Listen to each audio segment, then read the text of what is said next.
clawfoot tub would be sitting here. Every morning, every day, a reminder what is and what's yet to be. What's it like walking past this every day? Every day. Said frustrating. One might feel the same as Alan Jaroka and Renee Gussman, having a bathroom unfinished for more than a year. We signed the contract in January of 2023. We were told that it would take 2 to 3 weeks to complete the job. They paid about 10 grand to CRP Construction, who had done work at their home in the past. CRP hired a subcontractor. Subcontractor showed up, started doing the work, but he was very slow in getting things done, so that by the end of February, not much progress had been made on the bathroom overall. So they called CRP to complain. CRP in turn had a conversation with the subcontractor. He guaranteed to her that it would be done in a week and a half, not a problem. But by the middle of March, he showed up one day, collected his tools, and left. He left, and when was the next time you saw him? Never again. Jaroka tells me CRP promised to get another subcontractor with the hope the bathroom would be finished by the end of April. So at that point, we're looking at beginning of May.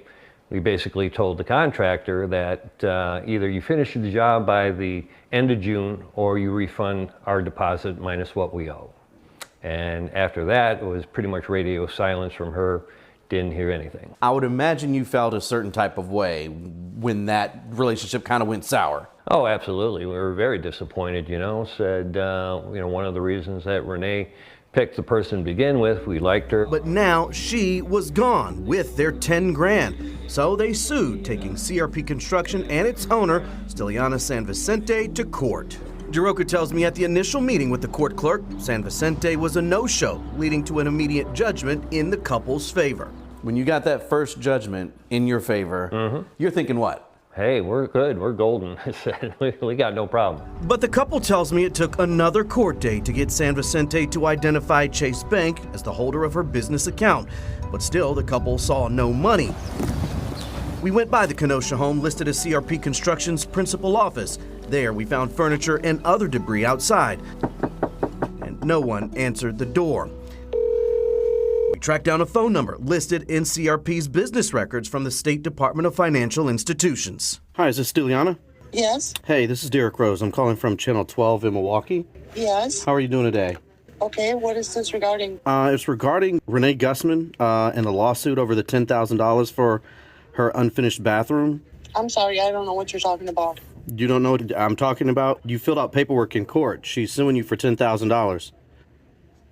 And the court ruled against you, as well as Chase Bank. I have no idea what you're talking about. How do you not have any idea what I'm talking about? Your name is on the paperwork. She hung up. Again, Racine County court records show the judge ruled against San Vicente for the 10 grand. The contractor and the financial institution did not follow the court order. That is correct, yes. How does that happen? I don't know. That's what it confused us. And they scheduled yet another court date. We said, okay, well, she's not going to pay.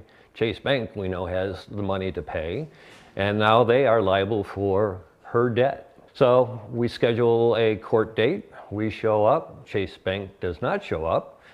And the judge says, well, I'm just going to render you a verdict, a judgment in your favor. Chase Bank owes you the money. But when we spoke to the couple, they had yet to receive a dime. It's unbelievable that a institution like Chase Bank can just blatantly ignore court orders, demands for payment. If I owed Chase Bank $10,000, I'm sure they would be in my back pocket pulling my wallet out. This week, a regional spokesperson for Chase Bank told me she would look into the case. The following day, she said simply in an email, we don't discuss pending litigation.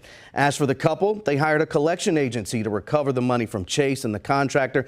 That agency suggested a judgment enforcement service, which could get a portion of that $10,000. The couple is considering that option because it would be better than nothing. As for the bathroom, the couple tells me they've hired another general contractor and say things are going well. They hope to have the majority of the work done in the bathroom within a week or so. We are now 16 months since that project started with the contractor who skipped town. For 12 News Investigates, I'm Derek Rose.